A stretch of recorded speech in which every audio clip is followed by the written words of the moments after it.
شاهدوا متابعينا الكرام افتتاح تاريخي لكأس إفريقيا بالمغرب في ملعب مولاي عبد الله رائع وجميل. ملعب يشبه الملاعب الأوروبية. بصراحة لم أرى مثل هذا الافتتاح من قبل، لكن أرى أن المغرب سيقدم أحسن نسخة لكأس إفريقيا في تاريخ الكؤوس الإفريقية. افتتاح كأس إفريقيا بالمغرب في ملعب بالرباط المغربية. ولما تشوف يعني في الملعب وخاصة في التلفزيون تشوف أحسن بالكاميرا هذيك العنكبوتية، يعني تشوف من فوق تشوف درون أحسن. عنكبوت يعني سيدي كاميرا. لا ماشي درون، كان الكاميرا عنكبوتية اللي فيها لي فيلي هذوك وتمشي.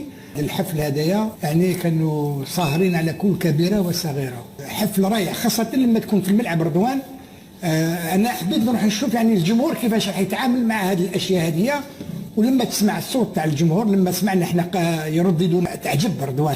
تحب انت تدخل تلعب تقدر تلعب والله تروح تلعب، يعني الملعب تحفه حقيقه تحفه. قريب ما فيش مضمار تاع العاب. قريب ملعب كره القدم، ولكن كاين حاجه برك انا خايف على العشب الطبيعي هذايا. 10 مقابلات رضوان تخاف على العشب هذايا، ولكن لما تشوف البنيه التحتيه نقول لك من اروع ملاعب في العالم.